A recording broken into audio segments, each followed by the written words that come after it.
Greetings to all amateur radio operators. This is Marc, N4UFP, with the South Carolina Section Manager's Report for March 2021. The South Carolina Section website is located at ARRLSC.org, where my full section report will be there, as well as other information of interest to amateur radio operators in South Carolina. First, let's talk about upcoming Hamfests. The Rock Hill Hamfest will be held October 2nd, 2021, beginning at 8 a.m. at Newkirk Baptist Church, 175 Museum Road, Rock Hill, South Carolina. For more information, contact John Gendron, NJ4Z at nj4z@yahoo.com. The Gaffney Hamfest will be held on October 23rd from 8 a.m. to 3 p.m. at Southside Baptist Church, 204 West O'Neill Street, Gaffney, South Carolina. For more information, please call 864-487-0108.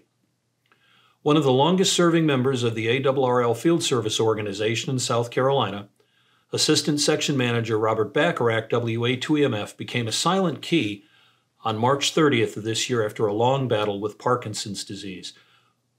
Those of you who have had the opportunity to talk to him at a Hamfest or during field day know that he was a raconteur with a very dry wit, and he always had a funny story for every occasion. He was a friend to everyone. The only people who didn't like him were the people who had yet to meet him. He was a good friend and a good amateur, and he will be missed.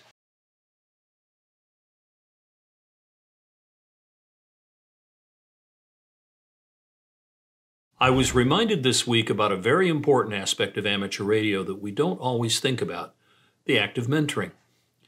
I received a phone call from a recently licensed amateur about some problems he was having with his mobile rig, and I suggested he come by so I could take a look. He did, and we were able to get it successfully resolved. He left with a better understanding of his mobile station and some of its limitations, and I was happy to have helped out. The story illustrates one of the most important things that amateurs do, which is help other amateurs, particularly those who are new to the hobby. Here is what makes mentoring so important.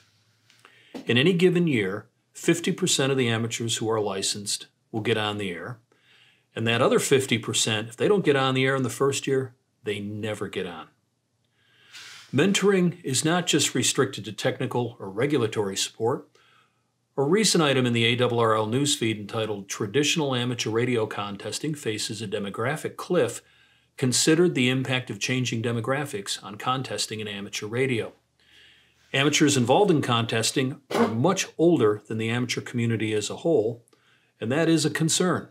ARRL Contest Update Editor Brian Moran, N980G, suggested that many younger amateurs simply don't have the time to sit in the chair all weekend during a contest. So what do we do?